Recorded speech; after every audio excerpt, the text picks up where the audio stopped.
Hello and welcome to this Toolkits live session titled Poetry, Pathways and Possibilities. We are with Jacinta Le Plastrier today and I'm so excited. I'd like to start by acknowledging that I am streaming on Whadjuk Noongar land and I want to pay respect and gratitude to elders past and present. Jacinta is streaming in from Boonwurrung and Wurundjeri Woiwurrung lands. And we like to pay respect to elders past and present, like I said, and also just say that this always was and it always is and it always will be Aboriginal land. And that, especially talking about storytelling, it's really important to start by thinking about the land that went on and the stories of these lands and how they have been told and untold. Very grateful to be here today. My name is Maddie Godfrey. My pronouns are they, them. I'm a poet, I'm a writer, I'm an editor sometimes. And did I start everything too early? Oh no. Should I start that all again? Okay. So I'm going to start that all again because I believe I was starting too early. Sorry, everyone. Hi, and welcome to Poetry, Pathways and Possibilities, the Express Media session today with Jacinta Le Plastrier. I'm very excited for it. I want to start by acknowledging that I am here on Noongar land, and I want to pay respects to elders past and present. Jacinta is streaming in from Boonwurrung and Wurundjeri Woiwurrung lands, and we both have to pay respect and say that this always is, it always was, and it always will be Aboriginal land. And I know that we're both grateful to be living, working, writing on this land and to be visitors here. My name is Maddie Godfrey. I'm a poet, I'm a writer, I'm an editor, I'm a sessional academic, and I teach creative writing and cultural studies. Most importantly, I'm the facilitator of Toolkits this year. Being part of Toolkits is a really ongoing relationship for me. I was a student in Toolkits many years ago in the fiction stream, and I really enjoyed my time there. I'm also a past recipient of the Cat Muscat Fellowship, which is run by Express Media and has been a huge opportunity for me and my career. And now I teach Toolkits, which I'm very excited about. Toolkits is a 12-week program for writers under 30, and it's for them to develop their skills in a unique and exciting online environment. Toolkits is run by Express Media. Express has been around for over 30 years, developing, supporting, promoting young writers through workshops that develop skills, through opportunities for constructive feedback and publication, such as VoiceWorks Magazine. Quick aside, VoiceWorks Magazine is an incredible publication. I edited that for many years, and it is still one of the publications I'm proudest to be in a booklet margin of as an editor. I think it's the most fantastic publication, and I believe they're open for submissions now. Continuing introducing Toolkits, Express uses awards and programs to recognize excellence and to support young writers. Toolkits Connect, so this program that you're currently watching or enjoying or hopefully learning from in a moment, is generously supported by Australian Poetry and the Copyright Cultural Fund. This session will be available on YouTube as a resource, and it will be captioned in the coming days. If you'd like to ask any questions throughout the session, you're super welcome to. In fact, we love it and we encourage it. And you can do this on our new online platform, the Express Media Zone, on Twitter using the hashtag EMToolkits. So hashtag EMToolkits, or via the live chat section on YouTube. We absolutely encourage questions if you have them. I'm now going to move on to introducing our amazing guest, who you can also see on the screen beside me. This is Jacinta Le Plastrier, someone I have known of for many years and who I am seeing in person for the first time today, very excitedly. Jacinta is a poetry publisher, a poet, a writer and an editor. She lives and writes on Boonwurrung and Wurundjeri Woiwurrung lands. Her new poetry book, inspired by the connectivity between poetic and magical practices, is due to be published in 2023 which I'm so excited to ask about in a minute. Jacinta is also the publisher at the national poetry body, Australian Poetry. You may have seen her name in emails. You may have seen her name as you're submitting or being accepted/rejected from Australian poetry before. She's a real heavy hitter in the Australian lit scene, and more than that, she is someone who has done a lot and manages to do a lot. And I think that is so exciting to be connecting Jacinta with young poets today. How are you, Jacinta? Hello. I'm very well, thank you to everyone for listening and watching as well. And I just want to acknowledge that all countries in Australia are unceded because AP works across so many. And want to send respect and honouring all the elders and communities and First Nation poets of those communities. Yeah, absolutely. I also, just a quick tech note, my internet has been unstable lately. So if I do become blurry or if I freeze, hopefully I will be back in a moment. And you're welcome to let us know in the comments if I am unable to understand. I will try to talk a little bit slower than usual, as my students often request. So I will be mindful of this. Jacinta, we're going to talk about a few things today. I want to talk about your role as a poet. First of all, your own writing and where that kind of comes from, your own relationship with writing. Then we're going to chat a bit about your many hats and many roles you wear, including your role with Australian poetry and what's going on there. And then we'll kind of finish up with some general questions about how do young poets enter the poetry world, publishing a collection, for example, things like prizes, and then imposter syndrome. So we're going to cover different subjects today. We'll cover a lot, and then we'll finish with audience questions. So anyone watching, as you're encountering questions as you go, feel free to pop them in the chat. Don't worry about interrupting us, and I will schedule them in when we reach a point for a question. So pop your questions in as we go. We'd love to have them. Jacinta, I want to start with what may be a boring but also exciting question. Why poetry? Why is poetry something that sparked your interest or got you excited for writing?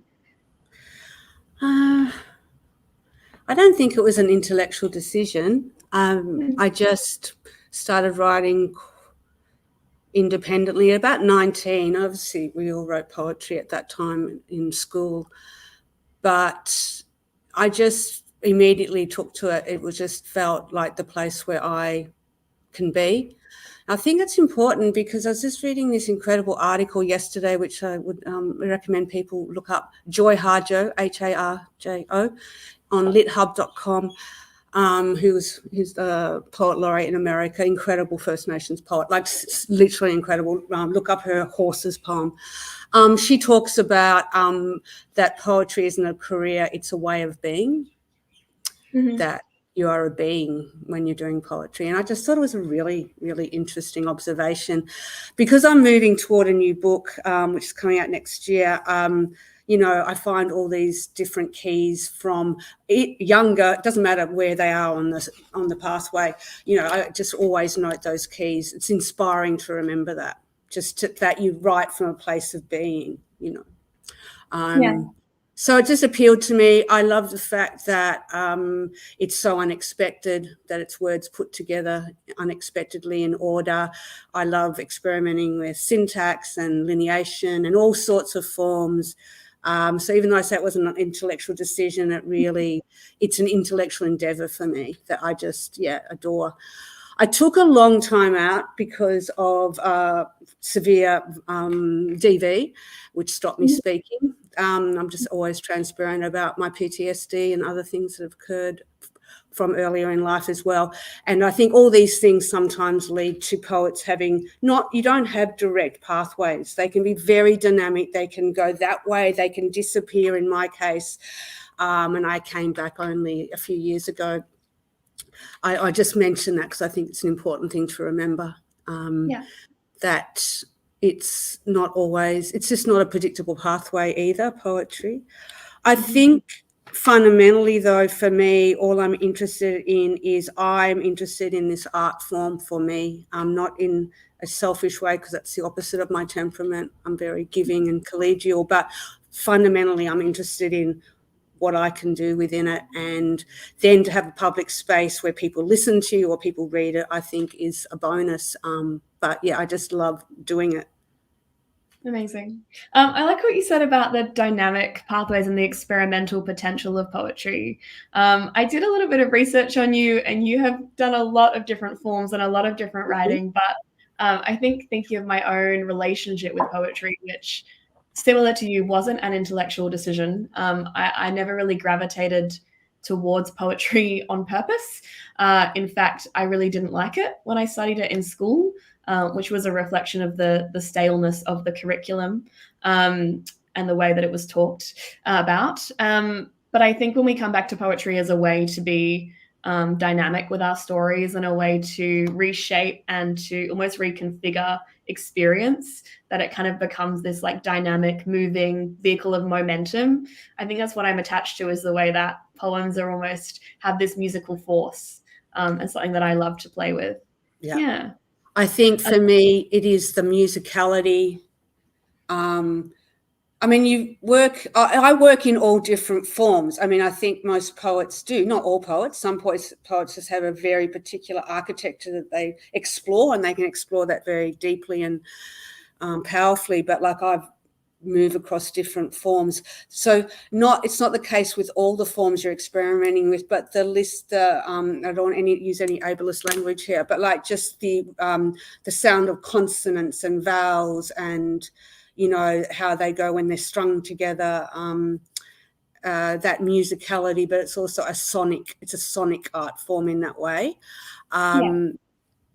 Yeah, I was chatting this morning actually about where I come from, like in terms of poetry, like what informs my journey into poetry. And I grew up as like a punk kid or an emo kid, attending live music from a really young age. I had the big side fringe. I was really into kind of the emo subculture, as it's kind of called.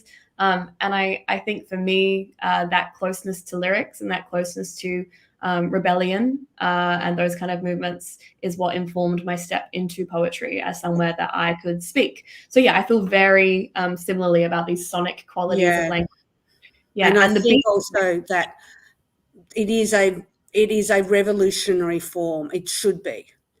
And I'm interested in that aspect of it as well. Not conflating what does that mean, you know, as a white lineage person, but I'm talking about it is revolution. It just revolutionizes language, you know. Yeah, there's just so much capacity for experimentation, and making sure that you know some of the great experimenters of the backgrounds, because you know people have been innovating for centuries in poetry. Yeah. I like what you said about it being a revolutionary form, being revolutionary with language. And I think that kind of mimics subject matter sometimes in poetry.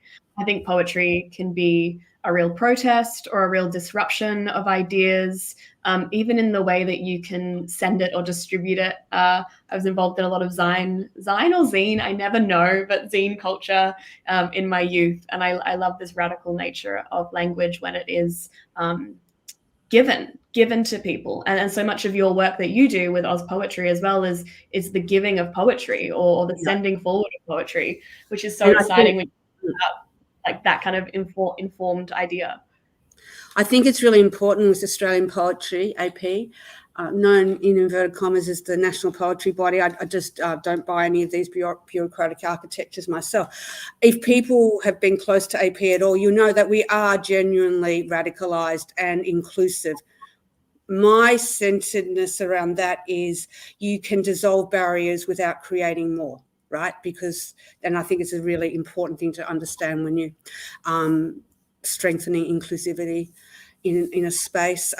We really work extremely vigilantly and diligently around cultural safety and safety in all ways, gender orientation, etc. I'm just saying all these because I think that poetry is so unstable and volatile often, and it should be, yeah. as an art form.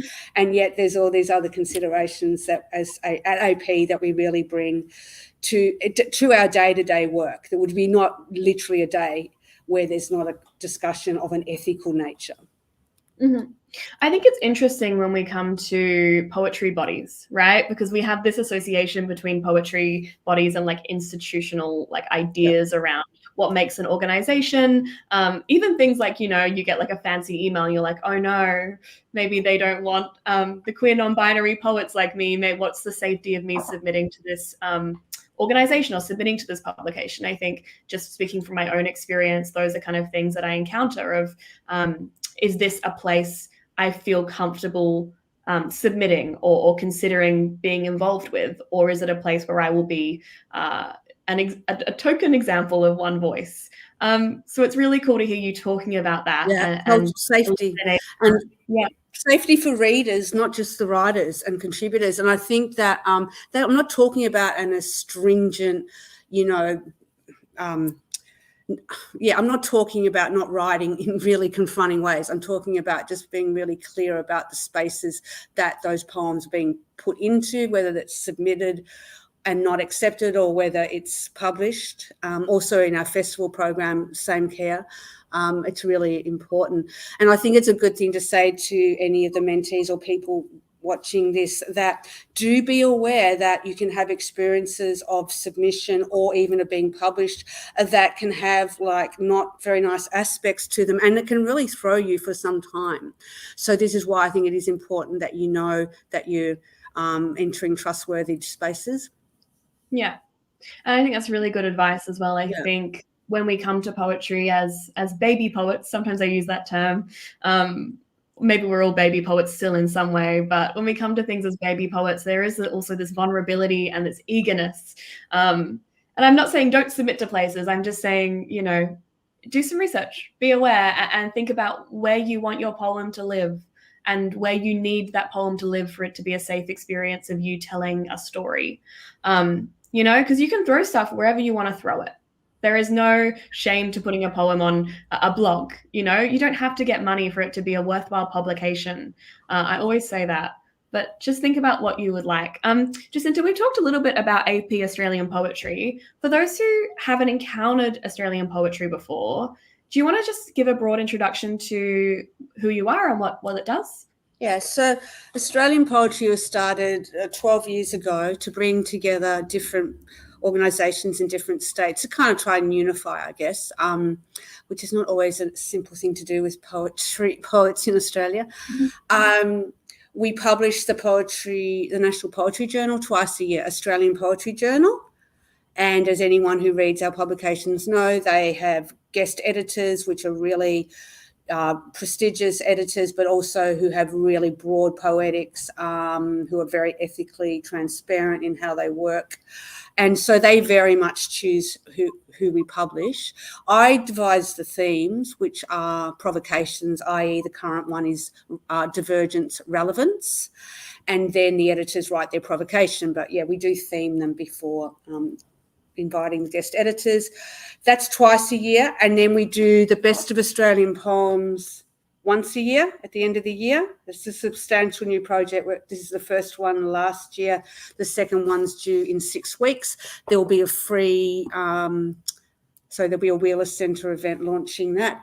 And this is the journal cover, Australian Poetry Journal. We're heading into a new design phase. That's Michael Farrell, who's a very prominent long-term poet from Naarm, who's also a visual artist, and that's what we'll be doing now, is reproducing artworks by poets for the next at least several journals, if not longer. Journals twice a year, so it's a series. And then we do Tell Me Like You Mean It, which is very well known with Cordite. Having a year, but back next year with Bridget Gilmartin's the guest editor there, and that's 20 new emerging undiscovered voices, again across all states and territories as we can, across different lineages.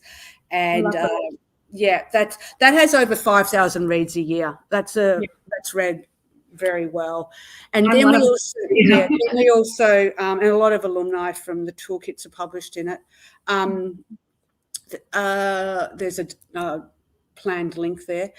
Also, we do a festival event program that probably people aren't that aware of, but we literally present uniquely curated events at every major literary and emerging literary festival around the country. First time is Adelaide next year, but we've been doing that for 8 years. What that means is that we can commission new work, again, to provocations that are meaningful and relevant. So the Big Bent Read was at 4 festivals. It was all exploring gender morphology, the huge seismic shift of the last decade. Again, voices like Queen Eads, but then very young emerging voices. Every festival event we curate inclusively again. Yeah, it's called intersectional curating. That's what we call it. And that's pretty much, we do that. That's our core, what we do. But we work with thousands of poets a year, really. Yeah, we present or publish about over 400, but so many emails, so much communication going on, so much promotion of other people's events. We're very, very collegial. I'm not in this to be cutthroat. You do have a great email as well, don't you? In terms of you have an email resource that goes out. Is that free for people to sign up to? It is. No, it only goes to subscribers. It's just how it was set up initially, and that does work. We promote across our socials. That's where you get all the event promotion for everyone, not just AP and publications. We have very high analytics. So it's really worthwhile contacting AP if you've got an event or a publication coming up. Jennifer Nguyen runs that brilliantly, and it's just across Insta, Twitter, and Facebook. But yeah, very high analytics. Yeah, I'm overtly quite rubbish at social media. All of my friends and colleagues watching this will know that don't expect a reply if you're in my DMs. But I will say that the Australian poetry resources I find quite useful if I'm kind of going through my month and working out what I'm submitting or any events I want to attend. They are one of the ones where I can go to and feel like I get information quite quickly. Yeah, I would definitely join up. Just if you want, we can't do every call out. I mean, we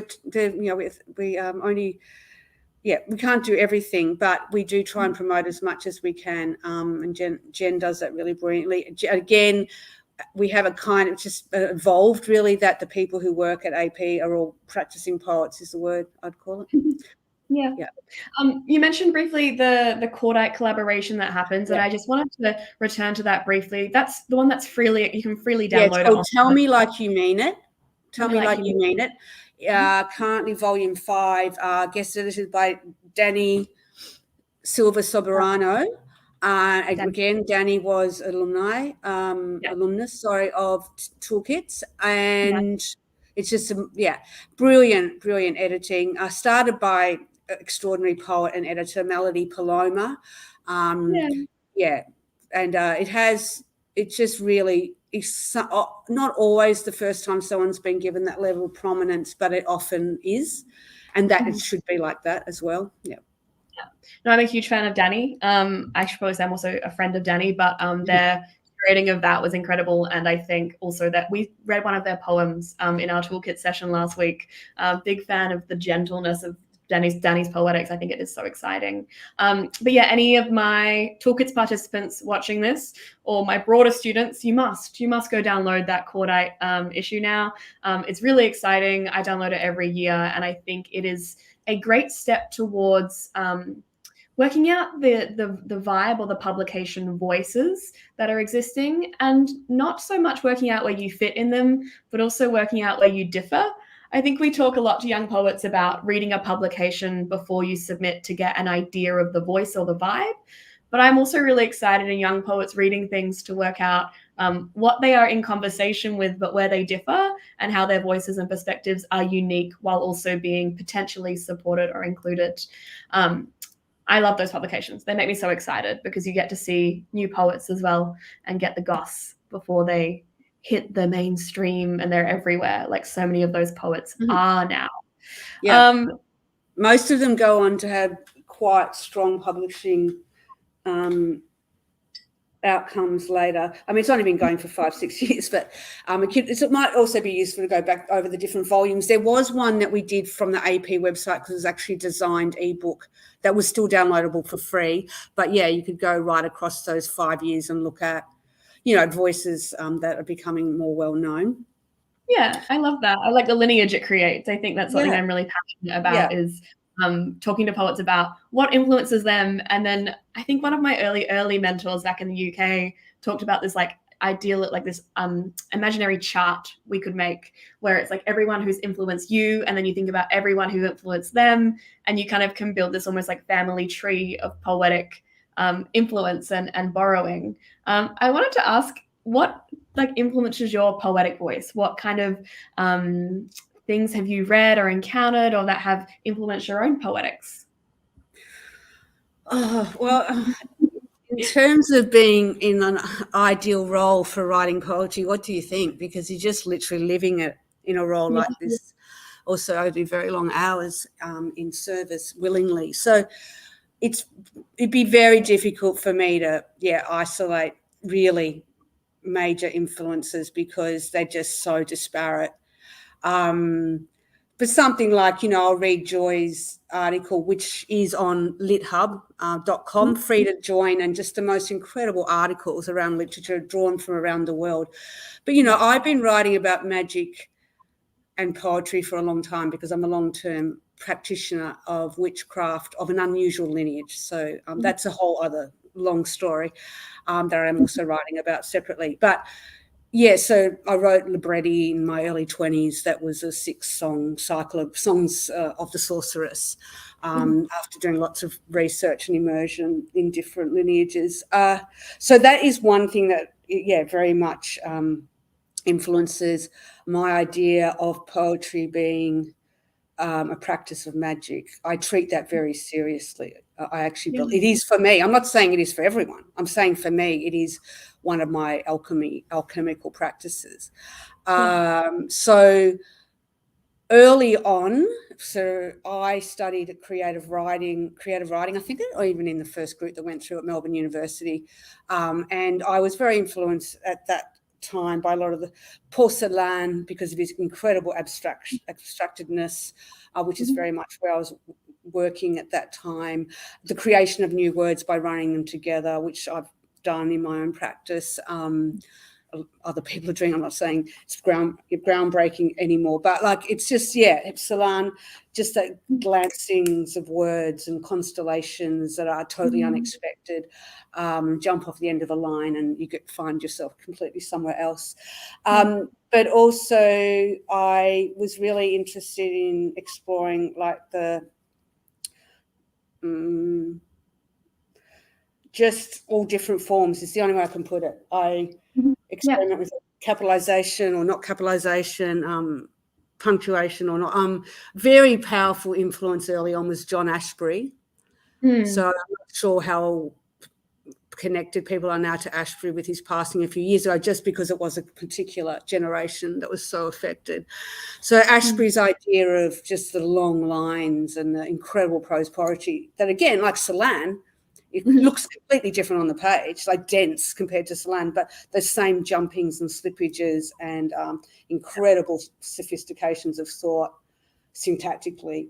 So I actually brought today to read, I thought I'd read a poem from very early on because that's where we're talking. Mind you, you're early on all the time. You're always becoming a poet. Otherwise, you should. Always a baby poet in some way, right? Yeah, otherwise, you should stop doing. Do you think it's good if I read an early one? Yeah, I mean, I just to be transparent, I did email Jacinta last night, like, do you want to read a poem? And this was personally motivated because I was like, oh no, it's great because I'm not online. So humbly, you can't find me online if you did want to because I've deliberately not been online. Anyway, that's all okay. It's coming out next year in a book. I think I'll read. I think it might be interesting just to read this one because it was very, like, in terms of where does a poem come from? Like, I'm starting to write a new poem last night, right? Because of the Joy Harjo. The Joy Harjo has literally given me a poem. I'm not stealing any of her ideas. I would not do that to any poet, and particularly First Nations. I would not. But it just started like spangling all these ideas and work I've been thinking about for a long time. Anyway, so a poem can come like that. My students, I call these boop, boop, boop, boop moments. I call them like, I don't have it's a sound or an action. I call them like boop, boop, boop, boop. Like when you read something and something in your brain just starts to spark off. It's called the sparky moments, I call them. So yeah. Yeah, and then like depending on how much you what your practice is. You know, if you just do a lot of practice and then you're ready when the work comes in without being cliched, but that you've got the skill sets or whatever. Poems build, you know, they come in and then they just build themselves. This is how it works for me. It's not for everyone at all. It's my process. So with the Joy, I'd been thinking a lot about this new poem, which is about magic. And just suddenly I went, oh, this is what I'm doing in this poem, which is the idea that words build invisible things that are powerful, right? Yes. And yeah, so that's enough of that because I've just started that. But say with pollination, I specifically wanted to write a poem that was Ashbury-esque, like not mimicking, which is just the long lines and the jumping around. So I'll read it. It's called Pollination. It was published in Meanjin many, many moons ago. So I'm just reading my computer. The bees are eating the honey. They nest in our minds, occasionally fleeing. A single bee left mine by ear only days ago. It can be that quick. When the tongue is dumb, bees clot the mouth, making lips alive of them. An old man runs for a tram in the street. The whole thing chuckles with purpose, my being there, the taking risk. The flowers have made a decision too, collectively. That's what season is. They're crawling with blooming, ripping buds with purpose, which leaves hands out of it, though hands were there. Your face is sudden too. There's an angel in each of us seen in the comings, though the eyelids have a habit of closing at the crucial moment. I said, moment. Time is the biggest braggart of them all, settling finitude only to displace it. It's begun again, and what do we have to hold it? I'm blaming it on the bees. My mouth was loosened in a dream, and another one escaped. They won't stop because of us. They're doing it now.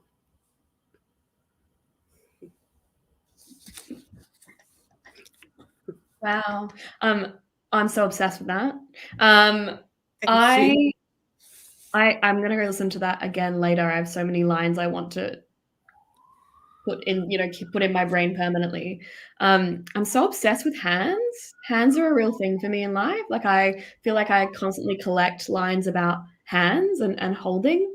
Olivia Gatwood has a line that says, "What do I do with my hands now when they are just hands?" And Ocean Vuong has a similar line about hands just being hands, or what hands become when they're not holding or when they are holding. And I like that idea of the hands and the bees and that idea of them coming together as well. Do you find that you get obsessed with things and topics and that they revolve and revolve and revolve until you find the poem? Do you find that?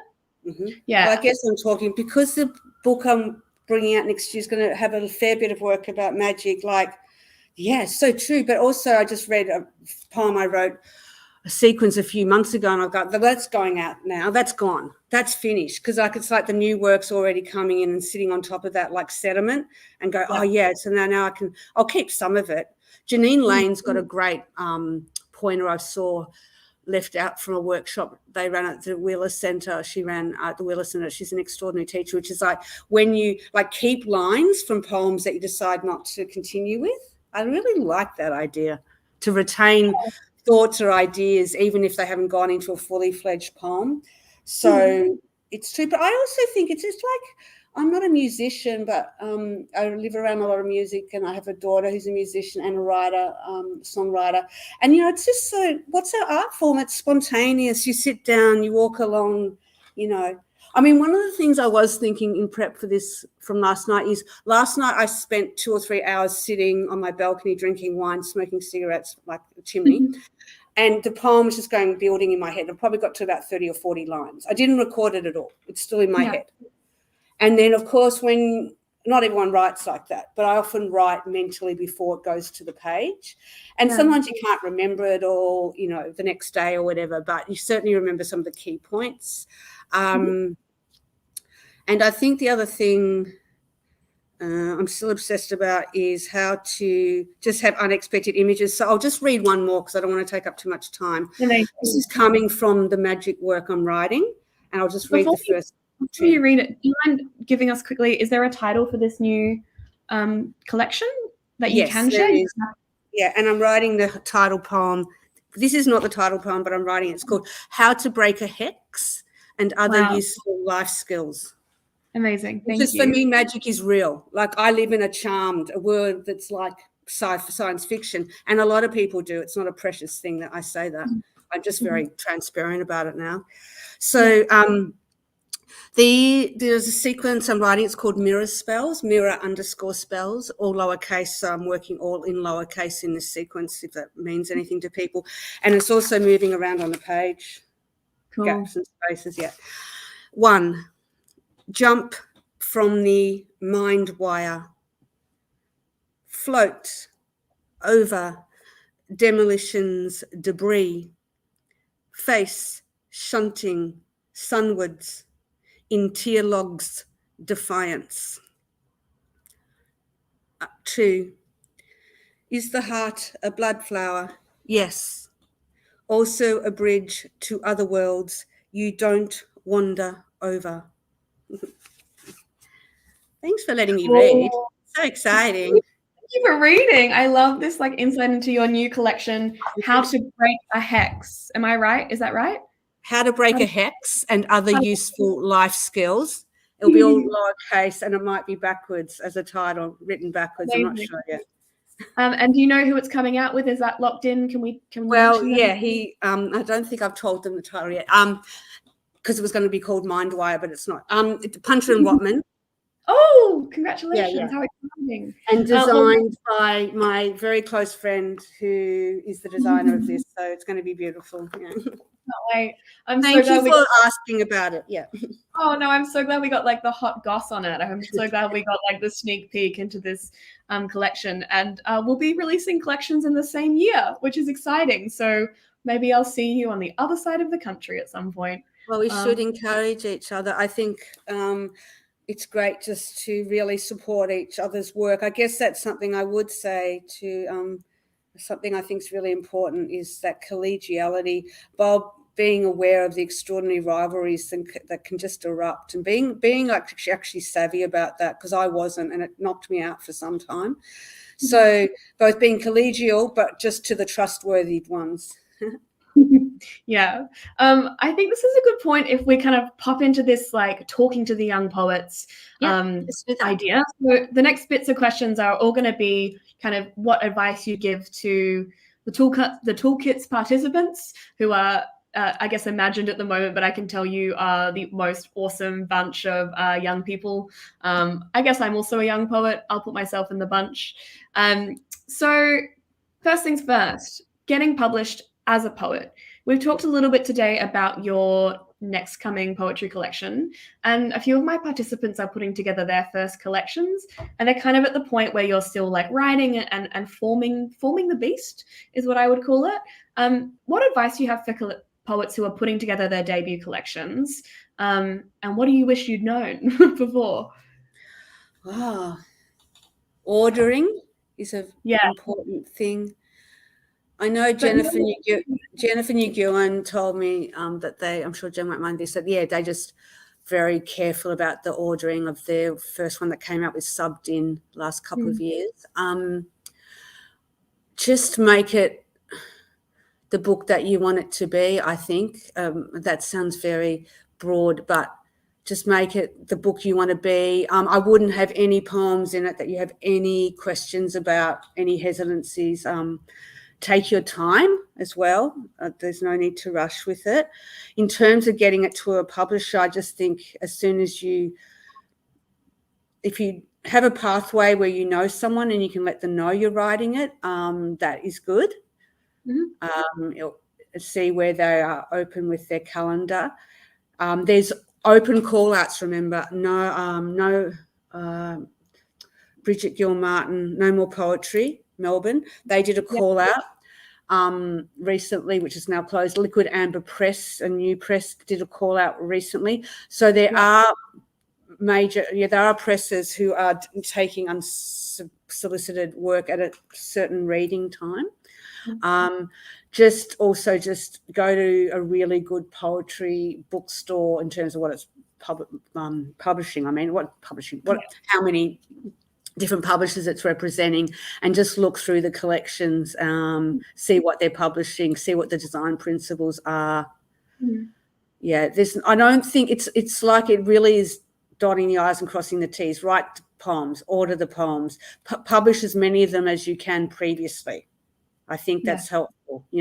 Enter all the awards, fellowships, opportunities, because all of those things enhance your CV. I did want to mention something. I don't know if kind of my established poets are aware of, but so when you publish a body of work, a collection of poems, they all become published, and therefore most places you want to submit to won't accept previously published poems. So if you're doing this, you're kind of saying, here's the body of work, I'm putting it out, and these are all therefore published poems. I have a bit, there's no way to say it without sounding kind of businessy, which I sometimes hate, but sometimes it's nice to sell off the parts of the book and to think, where can I place these before I put them into a collection, and where can I make my voice heard, and how can I gain a body of work in the world before I publish this as a body of work.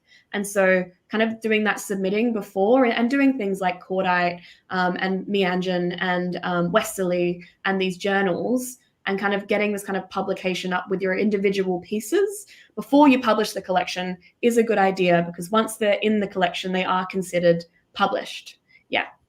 Sorry to interrupt you, Jacinta. I just think that's... I also think there's nothing about being a poet or an artist of any kind which means that you don't, which rules out having an incredible strategic brain or instinct. I'm all for strategy. I'm not talking about being manipulative. I'm not talking about being controlling. I'm talking because I think, that doesn't work for me. But I'm talking about being quite clear in your strategic pathway. The collection, as you say, look at the relevant places to put work in. And also the other thing I think to remember is that publication has a momentum, because then people want to publish you, then you get picked up for events, and it's like, I will admit I'm a very strategic poet. People who are in my life or are paying attention might know this. And when I knew my next collection was coming out, I looked at the poems and I went, where haven't I been? Where do I want to be? Which of these poems would I cherish being out by themselves? And I'm really grateful for some of those being placed the last few months. Yeah. Also Madison, as Madison is in this one, which is out in a couple of weeks. So you have to be a subscriber to get it, obviously, at this point. But also, I'll just mention that in terms of being a subscriber to AP, I don't want anyone missing out on being a subscriber because of circumstances. So we do occasionally put this over social media. Just email me. Obviously, the mentees are all subscribers as part of the process, but other persons can just email me, and I'm happy to gift a subscription. I'd rather have the community.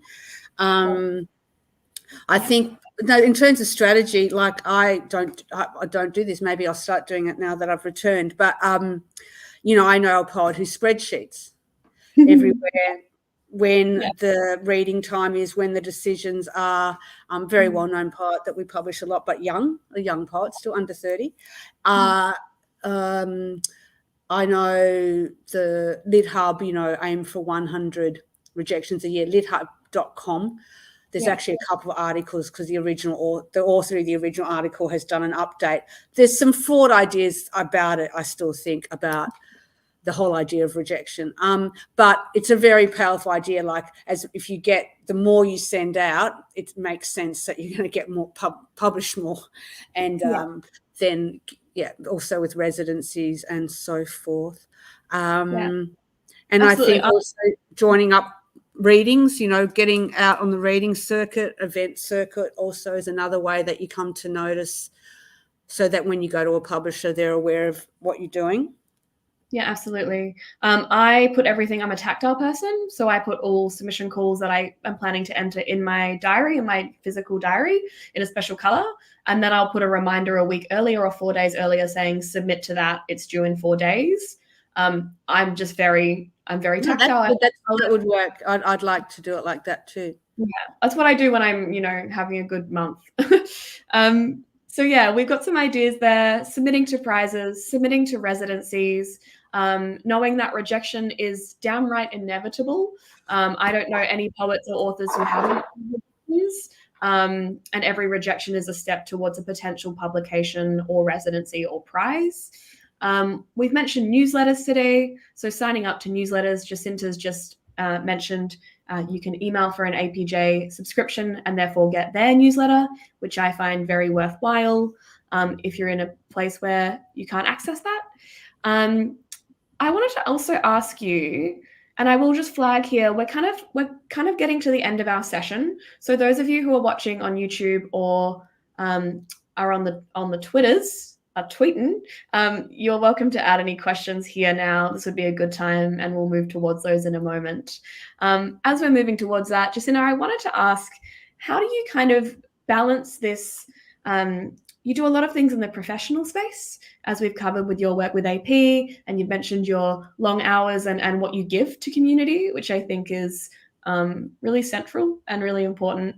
And you're still also writing this poetry, magic, amazing book at the same time. How do you find strategies to balance those two brains and to find ways to complete both kind of sides of your work or sides of your practice without getting super exhausted and wanting to lay on the ground for a long time? Well, I think I'm just rebalancing it now after a long absence. Yeah, really, both in publication and in like having this collection come out. I've devoted and willingly 7 years to Australian poetry becoming what it is. And Australian poetry is much more than just me. There's all the amazing associates we've worked with. Toby Fitch would be an example of somebody who ran our festivals for some time, Overland poetry editor. So I couldn't do the writing and the publishing I wanted, because to strategize the publishing and the appearances at events and everything, it takes time and energy and focus and strategy. And I chose not to have that. I chose to give it to AP. Yeah, that was my personal decision. I'm not a martyr around that. But that's now changing. So that's why I can now see where I'd still wrote across this time. I just didn't publish very much. So I think it's a constant balancing thing as well. When I wrote in the first 15 years I wrote, and I was published a lot, humbly, and usually by commission, not submission, I only worked 3 days a week. Yeah. And that was a choice to have that serious amount of time of writing. And a job where I could, it was a journalism job, but at the age in but I could still have time and capacity to think about a poem on most days. Yeah, I love that. And again, it just varies with, where you are with, with your life and a whole lot of circumstances. And I don't think, it comes, as I said, the pathway is not fixed. It's dynamic. It's like a rope bridge. It swings. You don't know really always how it's going to go, but certainly I'm really, really committed to returning. I'm really happy to be returning. Yeah, I'm happy you're returning. In a selfish way, I'm ecstatic. My publisher said, "Now when is this happening?" I said, "Very soon, next couple of months." Can't wait. I have lots of different tricks as someone who has balanced a creative life with many other lives over the last few years, and for a long time didn't have like a desk or was having to work from bed in like share houses and those kind of situations. So I did lots of little things, like I would light a specific candle if I wanted my creative brain, or if I was trying to have like creative space time. I really like textures and different like just noting to my brain, like, you can stop being an admin now. You can have a creative idea now. I promise, please. I think that being creative for me is like now that I have a desk, things have changed. It's such a privilege, and I'm so excited to have a desk and like a room. It's just, it's the best thing. I can close a door. But I think I've learned that the only way that I'm able to achieve sustainability in my creative practice is by being honest that it might be a bit of every day, and being honest that my creative practice is just being quiet for like 20 minutes every morning, or playing with my cat, or making space so that the poem can come in, the poem can enter my life. Yeah. Oh, we have some questions. Shall we go to questions, Jacinta? Okay. Definitely. Okay. Question from Twitter. How can queer writers find safe spaces to share vulnerably, I can't say that word today, vulnerably, both in publishing and performance? How can queer writers find safe spaces to share vulnerably, both in publishing and performance? What do you think, Jacinta? Oh, well, again, that's like, it's being able to do the research and discovery of persons, spaces that are really devoted to the critical safety. Do you know other queer writers that you can, or musicians? Or artists. It doesn't just have to be writers who can advise you of their experiences, also which maybe where not to go to. I think it's really just something you have to do your own research and discovery process around, however that works for you. Certainly at AP, I have been with a beloved man for quite a long time now, but I was being identified as queer from a very young age. And so not that I would have to have that alliance and identification to create what is a truly profoundly safe queer and non-binary, gender orientation space, sexually safe space that we operate at AP to the highest level of our capacities. Don't want to jinx myself on that. Yeah, so I think that you people would say, we publish a lot of queer writers, people would know about our protocols, but you might just have to make some investigations through people you know. Sorry, I can't be more helpful. There's certainly not sort of a list. The list, yeah. Not that I know of. Not that there may be, but not one that I know of. Yeah. I mean, yeah. I would say, just on a general, like as a queer person and a queer writer, I think coming to sharing your work from a place of comfortability in your own queerness is really important. As someone who works with young trans writers quite a lot, I find that when we are publishing work from a place that we're not steady in with ourselves and with our community first, it can be quite a dangerous practice. So by all means, write the scary poems, write the poems you're not ready to talk about yet. But when it comes to publishing and submitting, I think you need to be aware that that's a conversation you are potentially having with a public, or potentially having with someone who doesn't know you. And also, I think when we come to things in a comfortable place with our queerness, when we see our queerness as a joy and a way of experiencing the world, something beautiful happens where we can share that vulnerability. And if it is rejected, I know I'm still safe, and I know that I am still completely whole and completely valid, and my queerness and my transness is not in question by the rejection or acceptance from a publication. So I did want to say that when you're submitting this kind of work or entering queer spaces, to make sure that you have a warmth and a home you can come back to if that was to go unpredictably, which it might. It absolutely might. And I also think building queer community, connecting with writers who are queer or trans or non-binary, or wherever you're aligned with on that LGBTQIA+ spectrum, is important. Being able to go to my group chat and be like, oh, the cis writers are, kind of having that community to share discourse with and to be collaborative with, has been really crucial to me the last few years, becoming more openly trans in my writing. We've got one final question, Jacinta, and it's from one of my Toolkits participants, I believe, Taylor. Taylor says, I learnt so much today. Thank you for your time. What makes a poem stand out to you to be published? Jacinta, what makes a poem stand out when you're looking through them? I don't choose the poems, but obviously I have some curatorial impact because I choose the guest editors humbly. What always stands out for me with any poem that stands out is I haven't seen that before. Yeah. I have not seen that idea in poetry before. Mm-hmm.